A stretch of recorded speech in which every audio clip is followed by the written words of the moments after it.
বিসমিল্লাহির রহমানির রহিম। মহান আল্লাহ পবিত্র কোরআনে ইরশাদ করেন, কাজেই তোমাদের মধ্যে যে লোক এ মাসটি পাবে সে যেন এ মাসের রোজা রাখে। সূরাতুল বাকারা আয়াত ১৮৫। রমজান মাস ইসলামের ৫টি মূল স্তম্ভের মধ্যে একটি অত্যন্ত গুরুত্বপূর্ণ মাস।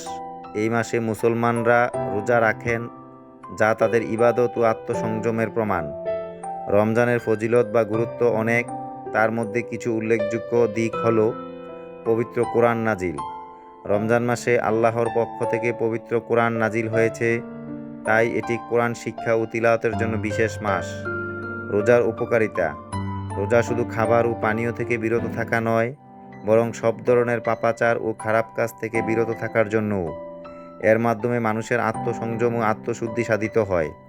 লাইলাতুল কদর: রমজান মাসের একটি বিশেষ রাত্রি লাইলাতুল কদর, যা হাজার মাসের চেয়েও শ্রেষ্ঠ। এই রাতে আল্লাহর রহমত, মাগফিরাত ও মুক্তির বিশেষ সুযোগ রয়েছে।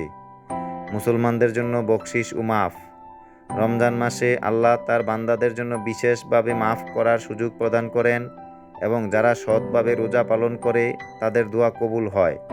ঈদুল ফিতর: রমজান মাস শেষে ঈদুল ফিতরের উৎসব আসে, যা মুসলমানদের জন্য একটি আনন্দের দিন। এই দিনটি ত্যাগ ও আত্মসংযমের ফলস্বরূপ পুরস্কৃত হওয়ার দিন। রমজানের রোজা কেবল শরীরের জন্যই নয়, বরং আত্মার জন্য একটি প্রশিক্ষণ, যা মানুষের নৈতিক উন্নতি ও আল্লাহর প্রতি ভক্তি বৃদ্ধি করতে সহায়ক।